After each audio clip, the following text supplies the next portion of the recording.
Om Shanti. Good morning. सो आज बाबा खजानों की बातें कर रहे हैं। बाबा के पास हम आए, कितने खजाने बाबा ने हम बच्चों को दिया।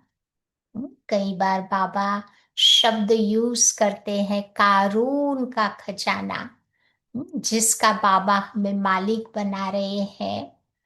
तो ये जो कारून, वो एक राजा का नाम था, मुस्लिम राजा था, बहुत अहंकारी था। उसके पास बहुत सारा धन खजाना था, लेकिन उसने सारा वेस्ट कर दिया। इसीलिए कुरान में ये कारून का नाम बहुत प्रख्यात है। हमारे हिंदू धर्म में किसके पास बहुत सारे खजाने थे, याद करो। हम्म वो कुबेर था। कुबेर कौन था? वो रावण का भाई था। हम्म जिसके पास से उसने पुष्पक विमान चुराया था। वो असली हकदार कुबेर था, जो रावण ने उससे ले लिया था। तो हिंदू धर्म में कुबेर का नाम बहुत फेमस है कि उसके पास बहुत सारे खजाने थे। तो बाबा भी इस समय हमें नव निधियां और अष्ट शक्तियों से भरपूर कर रहा है। अष्ट शक्तियां तो आप सबको पता है। नौ निधियां अर्थात 9 प्रकार के खजानों का बाबा मालिक बना रहा है। कौन कौन से खजाने हैं? तो बाबा कहते हैं ज्ञान का खजाना है, गुणों का खजाना, शक्तियों का खजाना। समय भी हमारे लिए इस समय खजाना है। खुशी का खजाना, दुआओं का खजाना, श्रेष्ठ संकल्पों का खजाना, पुण्य कर्मों का खजाना। हमारा श्वास भी इस समय खजाना है। तो ये सारे 9 प्रकार के जो खजाने हैं, उन खजानों को बाबा कहते हैं मुझे अपने जीवन में बढ़ाने हैं। तो इन खजानों के प्रति मेरी कौन सी जिम्मेवारी है, मुझे क्या करना है? तो बाबा आज बता रहे हैं कि सबसे पहले मेरे जीवन में डीप डीप रियलाइजेशन चाहिए। कि भाई मेरे को बाबा ने ये खजाने दिए थे, जो मैंने गवा दिए, हम खाली हो गए। अब फिर से बाबा मुझे उन खजानों का अपने जीवन में अनुभव करा रहा है। हम्म, तो वो खजाने कितने मैं अनुभव कर रही हूँ। अगर कोई खजाना मुझे अनुभव नहीं हो रहा है, तो उसका कारण फाइंड आउट करना है। या तो मेरे में कोई सूक्ष्म विकार का अंश है, या फिर कोई प्रकार की नेगेटिविटी है अगर हमारे जीवन में है, नकारात्मक वृत्ति, तो फिर इन खजानों का अनुभव नहीं होगा। तो कभी ऐसे एकांत में बैठ करके मुझे डीप रियलाइजेशन करनी पड़ेगी, तब जा करके हम उन खजानों को अपने जीवन में अनुभव कर पाएंगे। दूसरी बात बाबा बताते हैं कि इन खजानों के महत्व को मुझे समझना पड़ेगा। कहते हैं ना बाबा की जितने ज्यादा खजाने, उतना हम अपने आप को पावरफुल फील करेंगे, शक्तिशाली फील करेंगे। इस लौकिक दुनिया में भी आप देखो, कोई के पास स्थूल खजाने कितने ज्यादा होते हैं ना, उनके नैन चैन चलन व्यवहार से पता चल जाता है कि भाई ये अंबानी है, अदानी है, या जो भी है दुनिया में। कि भाई उनके पास ये चीजें हैं। तो जब हम बाबा के पास आते हैं, बाबा हमें इसका अनुभव तो कराते ही है, लेकिन उसका नशा जो हमारे चलन चेहरे से दिखाई देगा, जितने ज्यादा खजाने होंगे ना, उतना वो निरंतर खुशी, अंदर में नशा, उसका अनुभव हम खुद भी करेंगे और हमें देख करके दूसरे भी वो अनुभव करेंगे। तीसरी बात बाबा बताते हैं कि ये जो खजाने तो बाबा ने दिए हैं, लेकिन मुझे ट्रेजर हंट करना है, इन खजानों को और बढ़ाना है, ढूंढते रहना है। कैसे ढूंढेंगे?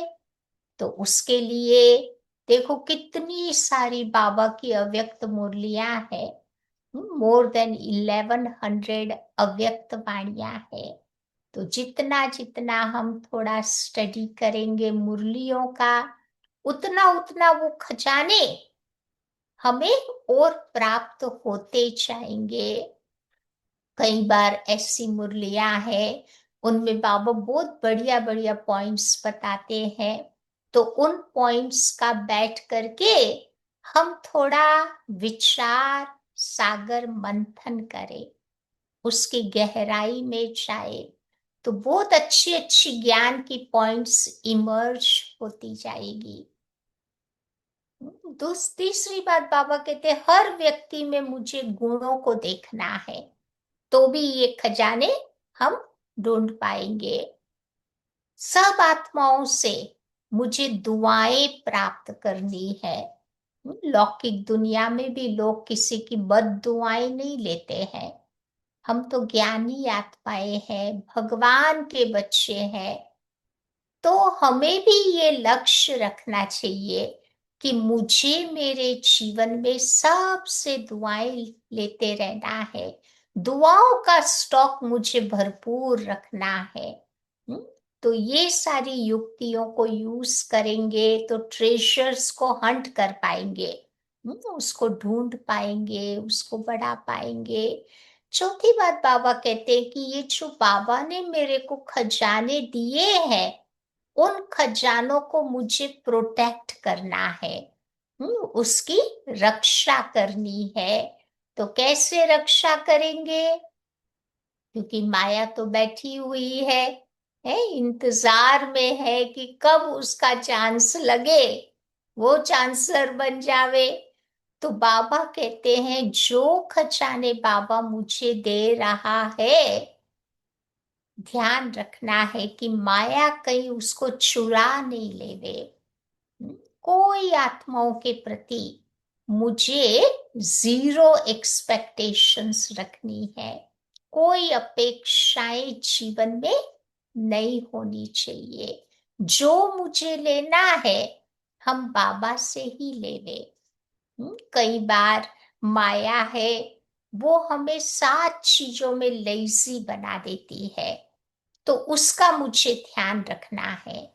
कौन कौन सी बातों में माया हमें लेजी बना देती है, केयरलेस बना देती है, फिर हम अपने खजानों की रक्षा नहीं कर पाते हैं।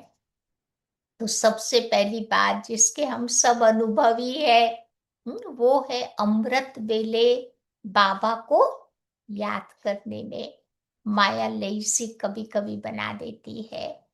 कभी मुरली को मिस कर देते हैं, ये भी देखो माया का ही काम होता है।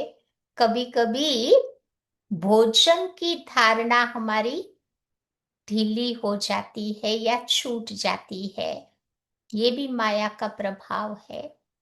कई बार हमारे संबंधों में मधुरता नहीं रहती है, वहां पर भी माया का अटैक होता है। कभी कभी नींद, सोने का बहुत मन करता है, टू मच स्लीप, ये भी माया का प्रभाव है। कभी अटैचमेंट आ जाती है संबंधों में, कभी कभी हमारी धारणा कमजोर हो जाती है, कभी कभी कर्म हमारे से कुछ गलत हो जाते हैं, अच्छे कर्म नहीं होते, पुण्य का कर्म नहीं होता। तो इन सब बातों में माया इंटरफियर करके हमारे खजाने चुरा लेगी। तो इसीलिए मुझे अपने खजानों की रक्षा करनी है।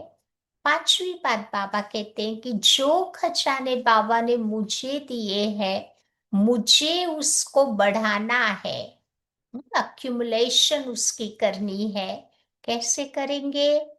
तो बाबा कहते उसके लिए मुझे अभ्यास करना पड़ेगा साइलेंस की शक्ति को जमा करने का, मौन में रहने का अभ्यास करना पड़ेगा, एकांत का अभ्यास करना पड़ेगा, अंतर्मुखी बनना पड़ेगा, अंदर में बैठी हुई आत्मा से सबसे ज्यादा बातें करनी होगी, तो उस परमात्मा के साथ भी मेरा बहुत अच्छा संबंध रहेगा। बहुत अच्छी तरह से बाबा के साथ हमारी रूह रूहान होती जाएगी। एक बार कहते हैं कि एक बहुत गरीब व्यक्ति था, बुद्धा के पास गया। उसने बुद्धा को पूछा, सवाल करा कि मैं अपने जीवन में इतना गरीब क्यों हूं? मैं चाहता हूं लोगों की मदद करूं, लोगों को कुछ दूं, लेकिन मेरे पास कुछ है ही नहीं, मैं इतना गरीब क्यों हूं? तब बुद्धा ने उसको जवाब दिया कि तुम गरीब हो, उसका कारण है कि तुम्हारे अंदर देने की भावना नहीं है। तुम अच्छे कर्म भी तुम्हारे से नहीं हो रहे हैं, जिस कारण तुम इतना गरीब हो। तो इसने कहा कि मैं तो बहुत चाहता हूं कि कुछ देता रहूं, पुण्य का कर्म करूं, अपना भाग्य जमा करूं, लेकिन मेरे पास कुछ है ही नहीं देने के लिए। कैसे मैं अच्छे कर्म करूं? तब बुद्धा ने बहुत अच्छा जवाब देते हुए कहा कि तुम्हारे पास पांच पांच खजाने हैं, उन खजानों को तुम यूज कर सकते हो। सबसे पहला खजाना तुम्हारे पास है, ये है तुम्हारा मुखड़ा, स्माइलिंग फेस के द्वारा, हर्षित मुक्ता के द्वारा कई आत्माओं को तुम हर्षित बना सकते हो, उनके जीवन का दुख दूर कर सकते हो। दूसरा है तुम्हारी आंखें, उन आंखों में प्रेम की भावना, केयर की फीलिंग्स होगी, तो कई आत्माओं को तुम नजदीक ले आओगे, भगवान की तरफ इशारे से उन आत्माओं का कनेक्शन तुम जोड़ पाओगे।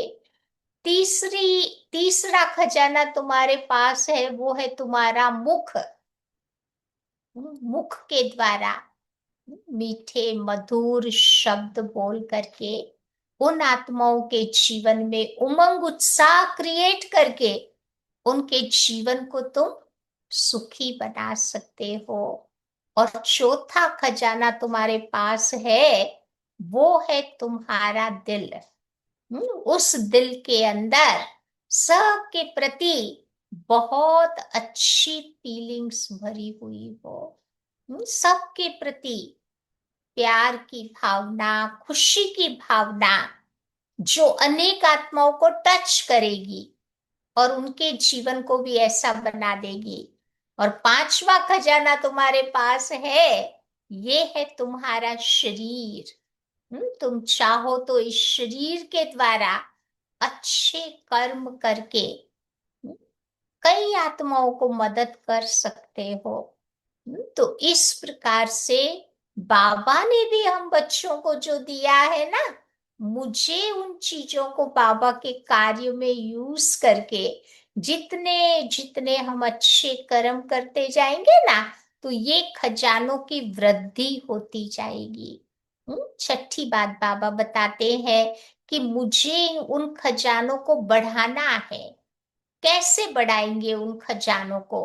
हम्म तो उसके लिए सबको देते जाना है, देते जाओ। कोई भी आवे हमारे पास, कुछ न कुछ लेकर के जावे।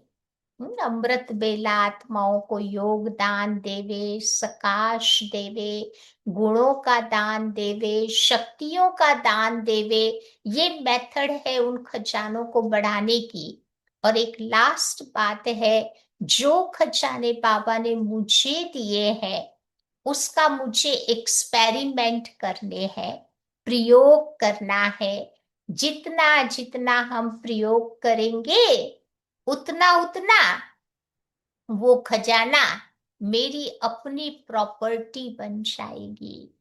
जैसे टॉलरेंस पावर की मेरे में कमी है, तो अमृत बेला ये पावरफुल थॉट लेवे कि मैं आत्मा मास्टर सर्वशक्तिवान की सर्वशक्तिवान हूँ। बार बार अपने आप को याद दिलाओ, तो जिन शक्तियों की जीवन में कमी होगी वो शक्ति हमारे जीवन में आती जाएगी। तो ऐसे खजाने तो मिल गए, तो ये 7 काम मुझे करने हैं खजानों को प्राप्त करने के बाद। तब जाकर के ये खजाने बढ़ेंगे और अंदर में नशा खुशी का अनुभव करेंगे। ओम शांति। आज की बाबा की मुरली।